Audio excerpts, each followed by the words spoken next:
O Pantanal vive o pior período de estiagem dos últimos 50 anos.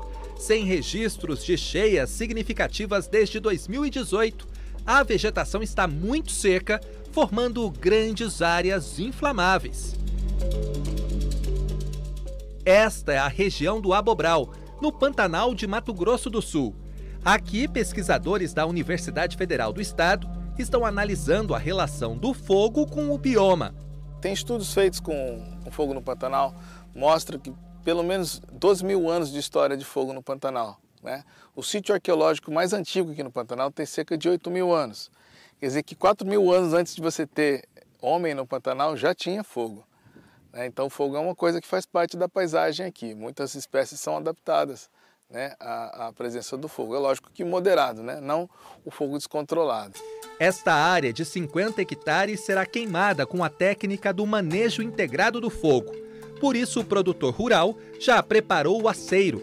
Os pesquisadores querem avaliar os impactos na flora.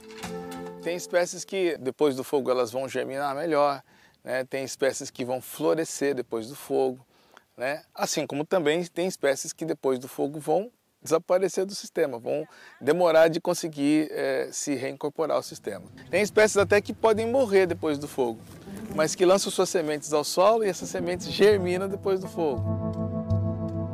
A queima controlada vai ser conduzida pelos brigadistas do Ibama Preve Fogo e por militares do Corpo de Bombeiros.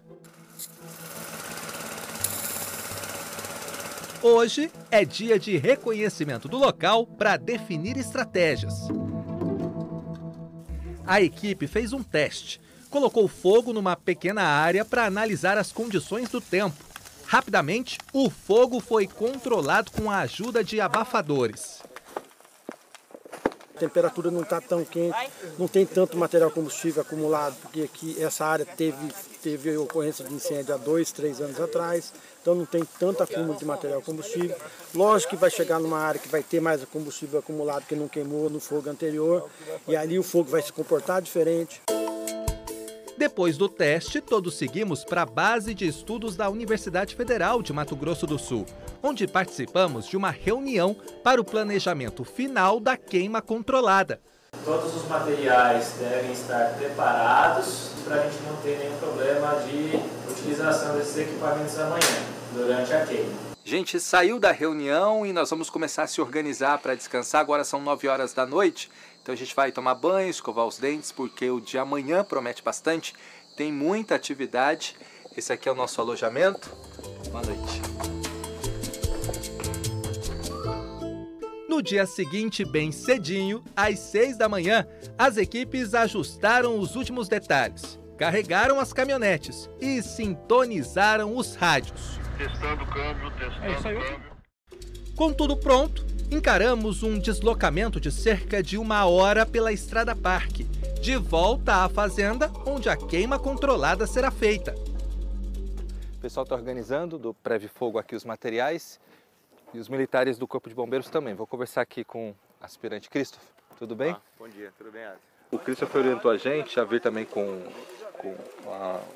a perneira, porque no momento que começar a queimar o fogo lá, os animais vão sair, né? Isso, com certeza. É importante porque, para quem vai acompanhar, os cientistas mesmo aqui da Universidade Federal, os senhores também aqui da imprensa, é importante que seja colocado, por quê? Porque conforme o fogo vai avançando, os animais, que aqui é o habitat natural deles, né? Conforme o fogo vai avançando, eles vão tentando fugir do fogo. E aí, nessa aí, pode acontecer uma intercorrência. Eles podem vir de encontro a quem estiver ali no apoio, até quem estiver atuando na parte ali do incêndio. Às 7h30 da manhã, o trabalho começou. E não demorou muito para a gente ver os animais fugindo das chamas. O que a gente está vendo aqui é o que o aspirante do Corpo de Bombeiros explicou para a gente. Essa cobra provavelmente estava dentro dessa área queimada e o calor acabou expulsando o animal dessa região e ele veio buscar refúgio aqui fora. Como o professor Geraldo explicou, o fogo é parte natural do cenário pantaneiro, por isso os animais estão acostumados com ele. Durante a queima controlada, os bichos têm a chance de se proteger porque o fogo não destrói toda a vegetação. e as chamas são monitoradas o tempo todo. As mortes acontecem quando os bichos ficam acuados e não têm por onde escapar nem onde se proteger, como aconteceu nos incêndios de 2020, quando áreas de refúgio também foram queimadas. Enquanto o Previfogo seguiu de um lado, os bombeiros foram para outro trecho. A estratégia é pôr fogo primeiro nas bordas da área. Essa etapa é importante porque daí eles vão queimando a vegetação que está às margens, alongando o acero para dar mais segurança durante o trabalho na região mais densa aqui do terreno.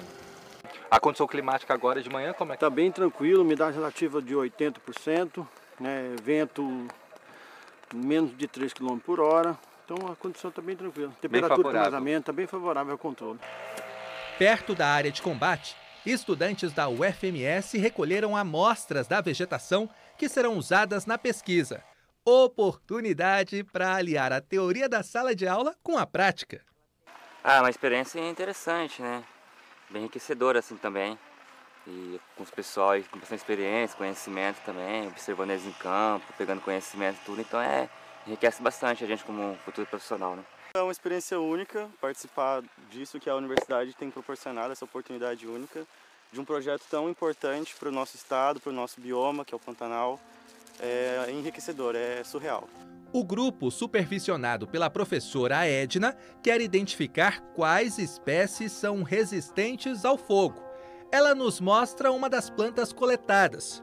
A parte aérea ela pode ser eliminada com fogo, né, com a seca, mas ela tem toda essa estrutura subterrânea aqui, ó, com substâncias armazenadas, e quando vem uma estação chuvosa, ela pode brotar, ele tem a capacidade gemífera aqui, ela brota e dá um novo indivíduo. Então essas espécies são mais resistentes do que outros que não têm essa estratégia adaptativa. Ou seja, se o fogo passar de uma forma superficial, ela resiste. Resiste. E é justamente isso que a gente está tentando entender, né? Se houver o fogo recorrente, vários anos, quais espécies vão permanecer? Essas que têm vantagem adaptativa, as outras não. Já já você vai entender por que o manejo correto do fogo no Pantanal pode ajudar os produtores da região e ainda preservar o bioma.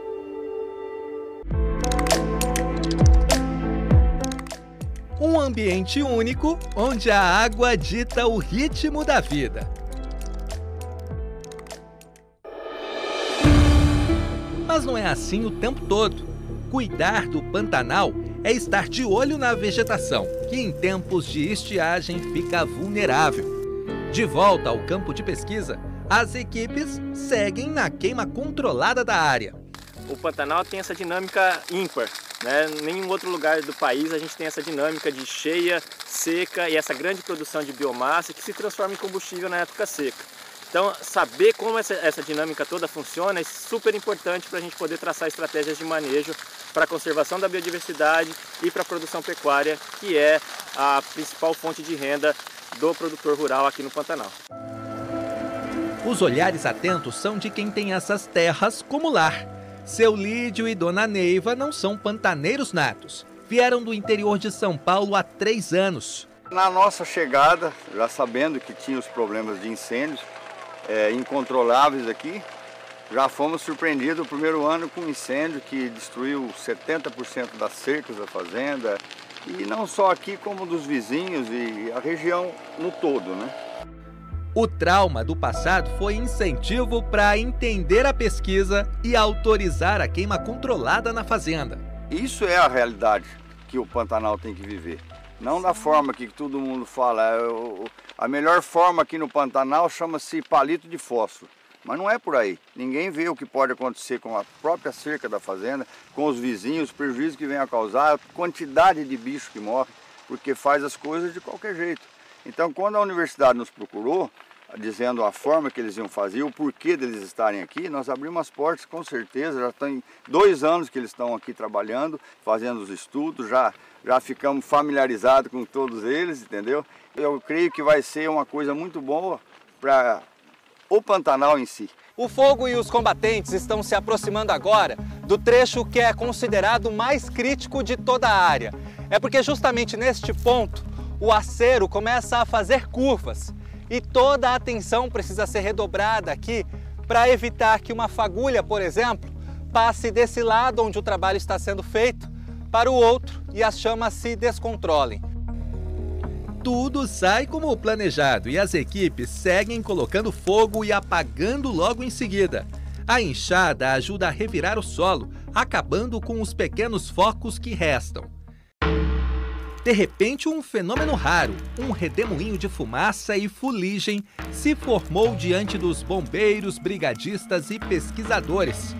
Acontece quando o solo quente e a corrente de ar se encontram. Depois de 5 horas de trabalho, o brigadista coloca fogo no último trecho da área delimitada para pesquisa. Não demora muito para as chamas que vinham do outro lado se aproximarem. E logo se forma uma grande labareda. Pouco tempo depois, como uma mágica, tudo se apaga.